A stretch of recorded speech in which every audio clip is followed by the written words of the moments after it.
Oh, I'm live. I didn't even see the intro come in there. Wonder if it's been taken off or if I just missed it. Thought we were surprised a little bit that I was busy pointing the camera at the dog. So there we go. Anyway, I thought it was time to do a dog walk, mainly because I'm out walking a dog. It's a beautiful day. I'm about to survey England's green and pleasant lands from the very top of the wolds.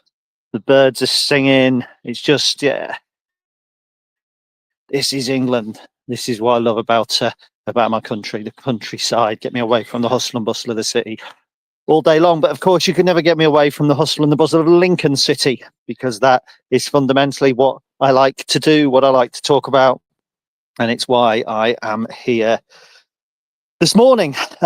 Something has vexed me this morning, and before I go any further, it is not particularly this site that has vexed me, because it's one that I offer fan opinion to. They give me my break, my first kind of full-time-ish break in writing, 15 articles a day, 5 days a week. So I'm certainly not trying to be critical of this particular site, but something that Football League World have done this morning is reflective of the wider football world and why reporting is very dangerous.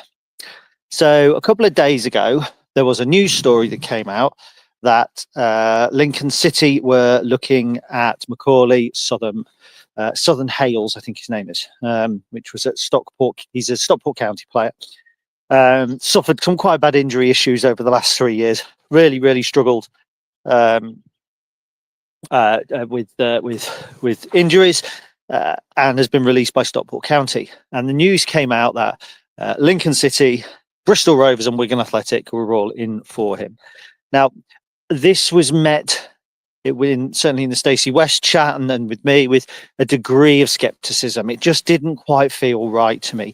29 years old, a history of injury issues, right wing back, predominantly a wing back, so wouldn't fit into what we were looking at. The story just didn't ring true, and it just felt to me like perhaps, just perhaps, given that rule of three, which I've spoken about before, our name had been dropped in by an agent. I'm not claiming that it was made up by the outlet. Outlets very rarely make up news, particularly those that are on News Now and are kind of bound by some rather stringent regulations. So I spoke to a club insider, we will say, just to try and verify the story, because if it was somebody that we were looking at, it was going to create it was just something I wanted to get ahead of, because I was going to be critical of it. Needed to dig a little bit more in the player. Don't really have time to dig on everybody that we're linked with unless it feels like it's something that's viable. So I really wanted just to get ahead of the story, and the response back was absolutely not. No contract. Don't think he's been on any of our lists for a while. Wish him best of luck. That sort of stuff. So I reported that. Fair enough. So it is a story that has then been rebuffed. Now, I'm not claiming that everybody reads my site, but I'm on News Now, and News Now is something that these main news aggregators use every single day. So at that point, for me, it should have been an officially reported story that we were not interested in him. This morning, he has signed for Bristol Rovers. Best of luck to him. I hope he smashes it. He's gone there with Jack Sparks, that we were linked with a couple of years ago. Another player, I didn't actually verify that one because I was working full time at the time, but we were linked with him, and he ended up moving, I think, to Peterborough from Exeter or something along those lines. So best of luck to him. I hope he does well. But what's really kind of grated on me a little bit is the headline today is Bristol Rovers beat Wigan and Lincoln to the player. Now, for me, that begins to set a dangerous false narrative with people who do not have time to read up and to dig. So a portion of Lincoln City fans will see that headline, will see the story yesterday, and will assume that we did offer the player a contract. There are Lincoln fans I know, many of them, that don't either read my stuff or don't like my stuff. So they probably won't have seen the rebuttal, so to speak. And it says a narrative that we're missing out on players to Bristol Rovers. And I think this is a wider thing in football, this kind of setting of false narratives, and I'm going to delve into it a little deeper, but this one particularly has prompted my video, because I think the way that media works now is everybody's got to have something to report, something to click. Everybody's got to have something to say. It's funny, isn't it, that 40 years ago, we all kept a diary. Say 40, I'm only, 46. So let's say 30 years ago, we all kept a diary and got mad if somebody read it. Now we all have an opinion and get mad if somebody doesn't read it. It's absolutely crazy. So I do think everybody's got to have an opinion. They base those opinions on what they find online, and they'll find that online Lincoln have missed out on a player. So we have a Patreon's Discord, some of you will be aware of. And in that Discord, there's a transfer thread. Somebody posted the Southern Hales, and it was Q meltdown because instantly it doesn't fit with what we feel is our model. Now it'll be, we're going for a player who doesn't even fit our model, and we don't even get him. He's gone to Bristol Rovers. What's Jez doing? Transfers in disarray. All because of what? One errant story that has been placed with a news outlet that then has been proven not to be the case. But there's another headline. It's that second headline that's really got to me a little bit. And it's just the way things are. People have to, or these sites have to report so much, so quick, all the time. Probably not see my piece. Probably don't know that Lincoln have rebuffed the story, or that I have gone to some lengths to find out whether the story is true or not. So I understand that, but that's setting the false narrative. And that plays in almost to, now I'm going to turn it back on myself, Conor McGrandles a few years ago. Because as many of you will remember, I had a conversation with a former manager who expressed to me that at the end of his contract, Conor McGrandles wanted to move back to Scotland. And as I understand it, he also repeated that to other media outlets. So a narrative became that Conor McGrandles wanted to go back to Scotland. So when he then went to Charlton, bear in mind, he'd never said he wanted to go back to Scotland. So when he then went to Charlton, it was money grabbing snake, Judas. I fell in with it. Hold my hands up. I fell in with it. But we never had Conor McGrandles saying he wanted to go back to Scotland. So we were then taking the word, not of a news outlet now, by the way, but of a manager who had an opinion or a feeling that went through that news outlet. And to a degree, I think we have that a little bit at the moment. So Adam Jackson, I've seen people have been saying he wants to move back up north. Now, I was reading a thread, I think it was on Vitals yesterday, where somebody actually questioned that and said, has he ever said he wanted to move back up north? Or is it another situation like Conor McGrandles? And the truth is, it's exactly another situation like Conor. But in this instance, nobody's placed the story at all. We've had murmurings from different outlets that his family have moved back up north, or his house has been up for sale. So there's just been an assumption that he wanted to move back up north. Adam Jackson's never actually said that. He's never said he wanted to go.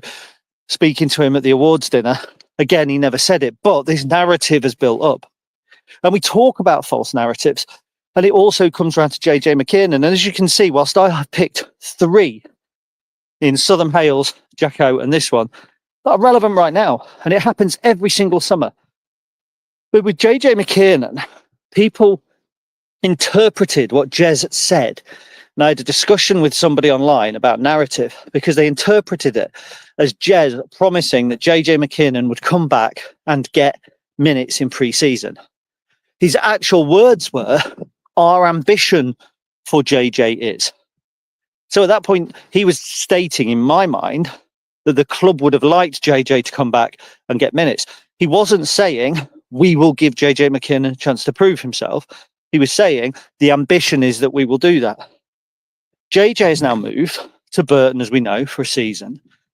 And on the Facebook page where the club posted it, there were so many comments underneath about bad decision, should have given him pre-season. They haven't even read the article that blatantly says that this is a player-led, not blatantly, but alludes to, paints the picture of without saying that it's a player-led decision, which, as I understand it, it was. So, again, we have this narrative building up around this summer's transfer window. So I've given you 3 basic stories there. Now, for those who have the time to scratch below the surface, have the time to do a little more than read a headline and comment on it, they're very easily put to one side. Not in for one player. Jacko didn't say whether he wanted to stay or whether he wanted to go. And JJ McKiernan being a kind of a player-led decision. He wants to go and play football. But if you don't scratch below the surface, what do we have? bidding for a 29-year-old with injury problems in a position we don't need, keeping a player here who doesn't want to be here, and sending a player out on loan without giving him a single chance. Doesn't that build a very different picture of a transfer window around three stories? They're interpreted in different ways. And I'm being critical here of my industry, aren't I? Because I'm being critical of Finalysis, which is where we come on and we tell you what we think because it can get taken as narrative. I'm being critical that there's so much out there. We're desperate for the club to keep us informed. The number of times I see people saying, the club aren't being transparent. And as soon as the club are transparent, people want to pull that apart. There are some clubs that are not transparent at all, but Barnsley fans are having some real issues at the moment, not knowing what's going on. So their fans are kept in the dark, fed on shit. They're mushrooms. Here we are, blossoming in the sunshine of as much information really as the club can reasonably give, and it still draws criticism. If you're a football club, damned if you do, damned if you don't. Personally, and these glasses, by the way, are not rose tinted, but they are tinted. Slightly dark, actually. When I bought them, I'm not allowed to drive in them because they're too dark tinted. The irony is that they're prescriptions, so I see better. I don't wear rose tinted spectacles, but would I prefer that the club were open and we tried to hold back a little bit on picking every single word apart? Yes. Do I think that the current economy, let's call it, the current culture around football allows for that? No. Because I think these days, people put their opinions out there, and retracting is seen as a sign of weakness. If I make an error on Twitter, and Jack Mulhall will love this, deleting is cheating. So if I make an error, I try not to delete a tweet. But a lot of people then have that deleting is cheating as kind of the basis for how they express their opinion. So they'll put an opinion out there, and that is their opinion. Bang, bang, bang, nailed on outside their house. I don't like Jez George. So what they're then doing when they listen to a Jez George interview nowadays is they're looking for reasons to be critical. So with the Southern Hales story, with it being a little bit ambiguous, maybe, a little bit kind of, we'll stick some of the teams in the headline or get us a few more clicks. And that's what we all do. I'm not being critical of Football League World. At the Real EFL, before we moved it on, it was looking for a former Leeds player, like the Paudie O'Connor, former Leeds player, signs for West Yorkshire rivals or whatever. He didn't sign for Reading, to be fair. But if he was going to Huddersfield, hunted by West Yorkshire rivals, that story's about a Lincoln player moving to Reading. But if Huddersfield were into it, you could turn it into a Leeds story about Huddersfield. So I do think we all do it. I'm not being critical, particularly of Football League World. But isn't it easy then to fuel the fire? I've been looking through some old echoes for some stories. My plan eventually is to have an On This Day story go up every single day of the year. That's what I want to do. When we get the time to do that, it's beginning to fall in place. Patrons have put something out on the Discord this morning about how I intend to fund that instead of taking a full-time job again. But as I go through the echoes, even from the 90s, weeks like this in June, they're just silent. We had nothing to talk about at all. I think in 1993, there was a story about signing Dave Hill and Steve Mardenborough, and we've been interested in a player called Mickey Ginn. I think he was a 1987 FA Cup winner of Coventry. He didn't sign for us in the end, he signed for Stoke. But the 3 days or the 2 days either side of that, there was nothing. There was no stories. There was no internet then, so there was no chatter. There was none of this.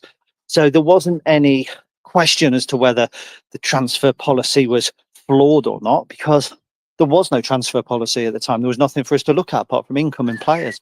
And I begin to yearn a little bit for that. I shouldn't, because it'd mean I'd be selling bricks and toilets in a builder's merchant rather than walking around talking into my phone to how many people? 40 people this morning. But I find it a little bit difficult that we actually now, and I say we as part of, Football League World, Real EFL, even arguably the Stacey West to a degree, but we look to fill those column in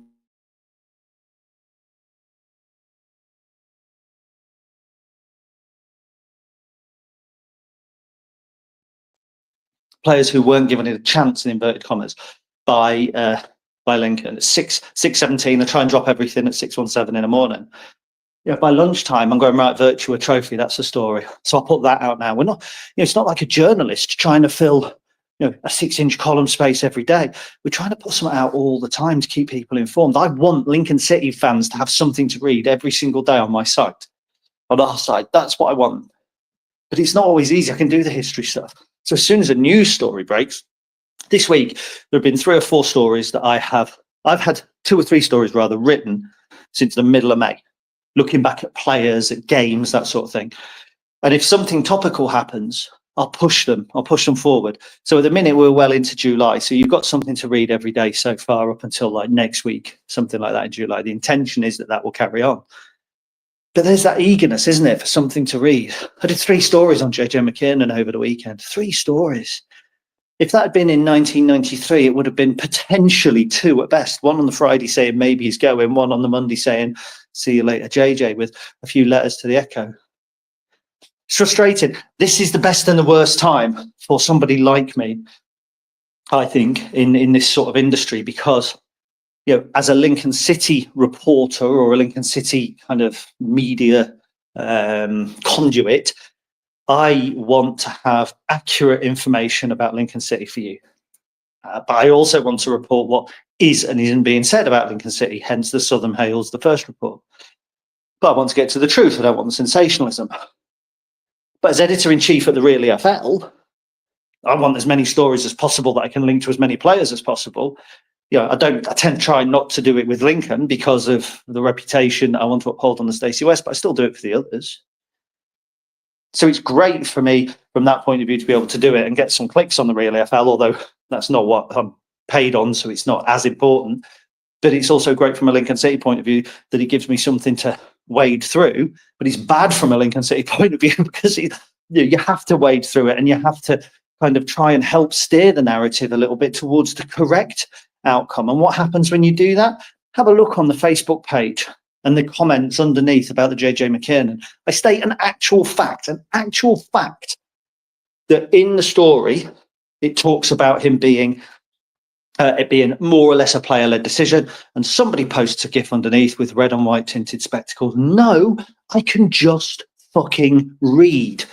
I read the story. It's not rose tinted spectacles. I read it and I put my opinion across based on what I read. Anyway, there we go. Right. What I can't do is read in these spectacles. So just a few comments from people. I can't put them online because honestly, StreamYard have made it such a ball ache. But I would like to say hello to Connor. He says, am I at the networking lunch tomorrow? I was meant to be. I have emailed the club. Sadly, not something I can now attend for personal reasons. I won't say what they are, but yeah, for personal reasons I can't. Malcolm has caught us live for once. Thank you, Malcolm.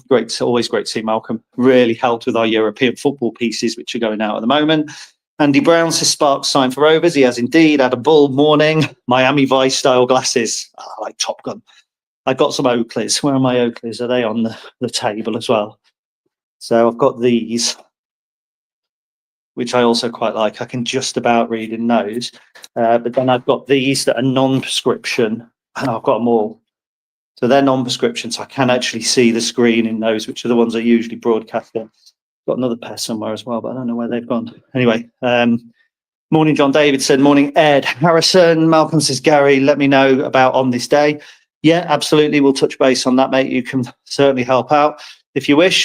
Stephen Freeston, I think finding those programme notes from Willie Bell stating he tried to say Paul Reaney and Alan Clark was a very odd level of transparency. Yeah, it was. And actually, the Echo had more transparency going back than you realise. The number of times I've seen, we tried to sign, for instance, Mickey Ginn. And I never knew that.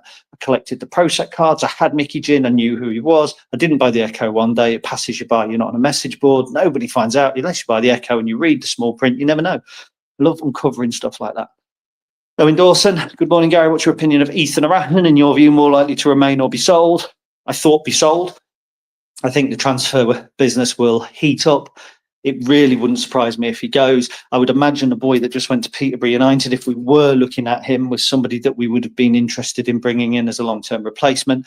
I would say is that Peterborough are one club who have got a reputation over and above us for developing young players. So, if we have lost out to Peterborough, can kind of handle it a little bit. Chris says he's excited for pre-season. That's Chris Keneally. Morning. And Malcolm is looking forward to the fixtures tomorrow. Tomorrow it becomes real. Tomorrow's the day where, in my opinion, this season, I'll still call 24-25, this season finishes and next season starts. Tomorrow we look down, we go, right, I can go on holiday in that July. I am going to miss this game because I'm at a festival. I'm at a gig in a field, second weekend of August. Fingers crossed we're at home first weekend, so I missed the second weekend. But yeah, it's all happening. So look, thank you for indulging me for 20 minutes, whether it was a rant or just an observation. I don't know. I kind of ended up ranting to myself in the end. But I appreciate everybody's support. I hope you have a great day. Fingers crossed for incomings and outgoings. I don't know, fingers crossed. Let's take it easy. Fingers crossed that we've got a decent squad when the season kicks off. Other than that, I don't really give a fuck when they come in and out. Excuse my language. Not the imps.